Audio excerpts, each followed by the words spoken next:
How is that possible to start speaking a language in just 7 months? Is that even possible? In today's video, in this beautiful scenery, I'm about to share exactly what I did to level up my Spanish speaking skills in just 7 months. Trust me, if I can do it, you can do it as well. So stick around, because today I'm about to share all of my secrets and game changers. I'm about to tell you what I did step by step so you can apply it as well. Step number 1, I listened and exposed myself a lot to the language. Let me be honest, I started to learn Spanish when I was still in Poland, in my home country. Then I moved to Spain. And a lot of people come and tell me, Veronica, is it really possible to get fluent in a language in my home country without traveling, without moving? Yes, guys, it is absolutely possible. So listen, when I was still in Poland, I started to learn Spanish because I loved the sound of Spanish. I simply loved the vibe. So what I did, I binge watched all of the Spanish shows on Netflix. Spanish, Colombian, Mexican, whatever you can imagine, I watched them all. And I watched them with Spanish subtitles. So yes, at the beginning, I didn't understand anything, but my brain and my ears were getting used to the sounds, the pronunciation. I was repeating the phrases after native speakers without even knowing what I was saying, you know? I was copying native speakers. I was imitating them without knowing what I say, but this is how my brain got used to the sounds and the melody, the intonation, the rhythm of Spanish. I watched a lot of Euro videos. Basically, I was connecting my passion with Spanish. I love traveling. I travel full time, by the way. I used to watch a lot of travel Spanish content creators. For example, Luisito Comunica. I listened to podcasts, so my input was enormous. Input is everything that we put in our head. But now the question is, how do you really practice speaking? How did I practice speaking? So basically, it's a pretty funny and weird story, because when I was still in Poland, I went to Facebook and I opened Facebook groups and I started searching Spanish people in Warsaw, because I used to live in Warsaw back in the day. So I basically meet some strangers from the internet who were Spanish speakers. It was sometimes for free, sometimes I just took some kind of like lessons with native speakers who weren't teachers. We were basically having conversations in Spanish, and it was a game changer, guys. Summing up the first step, I listened a lot. Spanish basically became my life. Then I got out of my comfort zone, I embarrassed myself a lot. As you can imagine, there were a lot of confusing situations with these native speakers. Thanks to these uncomfortable experiences, I could really improve. Before we move to step number 2, which is extremely important, let me show you how I actually speak Spanish, so you can know that I'm not lying. I'm not like a fake language guru. It's just my experience. It worked wonders for me, and I want to help you. That's it. Entonces, me voy a presentar. Mi nombre es Verónica, soy de Polonia y hace 3 años empecé a aprender español porque mi sueño de pequeña era tener un novio español, o no necesariamente español, pero novio que habla español. Pues ahora sí tengo novio español. Y mi sueño era vivir en España. De pequeña, no sé por qué, no sabía mucho de España, pero algo dentro de mí sabía que quiere estar en España, y mira dónde estoy, ¿vale?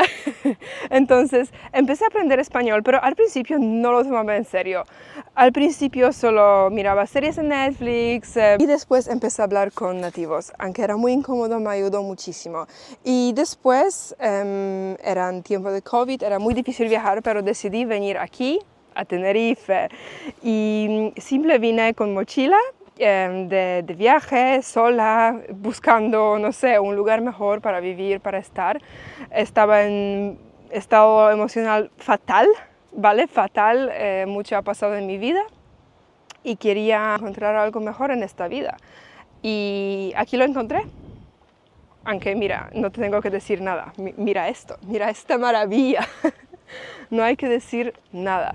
este lugar es espectacular. Y sí, en este lugar empecé a hablar muchísimo español, tenía que ir al doctor, era muy incómodo porque no sabía las palabras, no sé, era muy difícil, muy estresante, pero sí lo hice. Después conocí a mi novio y obviamente tenía que hablar español con su familia porque sí, con él hablaba inglés al principio, aunque ahora hablamos todo en español. Okay, so that was my Spanish, guys. Let's go to step number 2. Step number 2 is the shadowing technique. This is a real game changer. Just a minute ago, I told you that I was repeating everything after native speakers.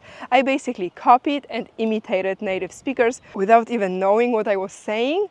And without even knowing that I was using the shadowing technique, because I educated myself on all of these techniques after getting fluent in Spanish, because I asked myself, how on earth did I learn so fast? And I started investigating the shadowing technique. You listen to native speakers, you pause, you repeat exactly what they say in real life, and basically over and over again. In my last video that you can see here, you can see the demonstration of the shadowing technique. I showed how to do it with English, but it's basically the same for Spanish, German, Arabic, any language you want. So copying and imitating native speakers is the key to success, in my opinion, because you improve your pronunciation, you get some cultural jokes as well, you improve the rhythm, intonation, so this is very important.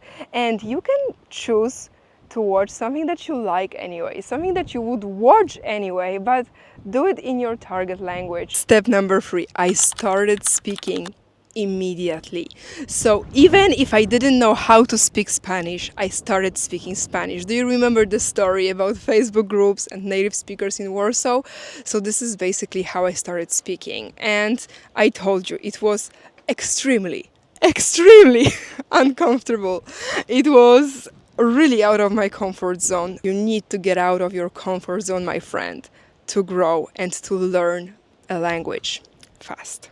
Step number 4, I made a lot of mistakes. I already told you about it. And I still make a lot of mistakes. And this is how I learn, because native speakers are usually, in 99% of cases, so kind that they simply help you. When you make a mistake, they correct you, and with, good vibe and positive energy. I never get offended. You know why?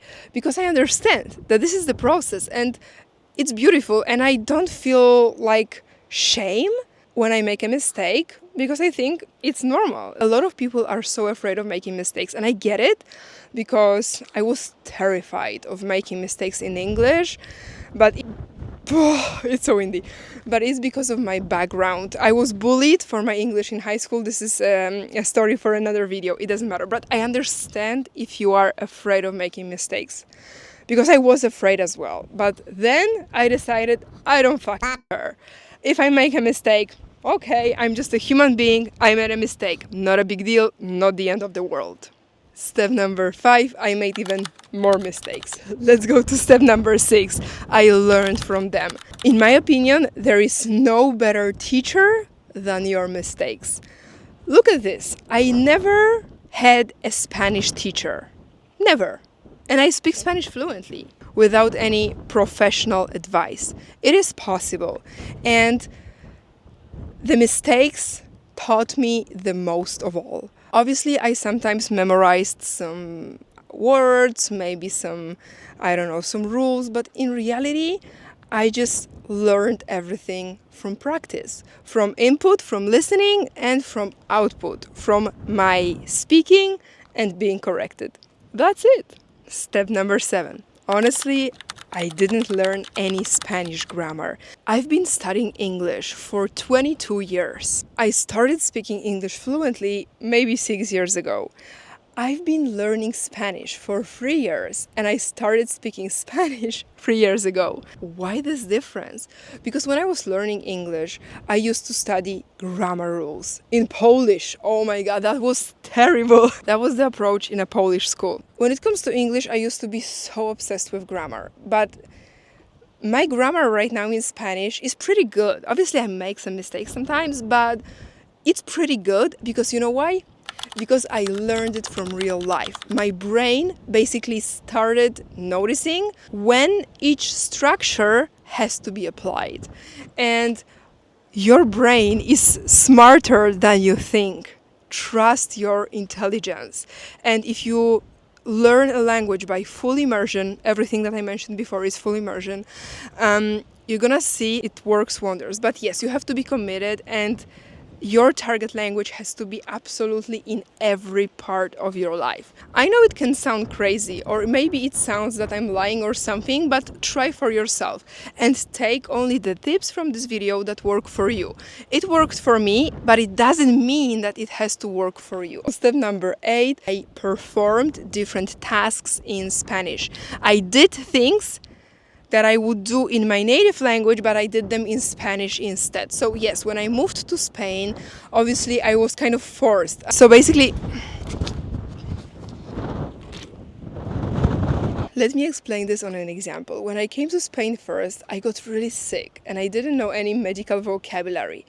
And before the appointment, I learned 10-20 the most useful words and phrases. I was able to talk to a doctor and understand him, and it was a game changer because I understood that, okay, before I need to do something in Spanish, or I want to do something in Spanish, because sometimes it's a matter of a choice, I learn vocabulary in this area.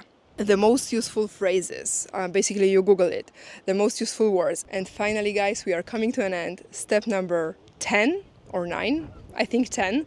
If you don't use it, you lose it. I practice constantly, every single day, as much as I can. I listen to a lot of things in Spanish. Even if my Spanish is fluent, right now I need to maintain this level. So everyday exposure is extremely important. When it comes to English as well, I run my business in English. So obviously I speak English every single day. And what's funny here, my native language is Polish. I don't speak Polish every day. And I started noticing how my Polish fades away. I started to make a lot of mistakes in Polish, which I'm kind of embarrassed about because, you know, like you don't want to make mistakes in your native language. But I discovered that if I don't use it, I lose it. Thank you so much for spending this time with me. I'm gonna wrap it up here because it's really windy and I'm really hot.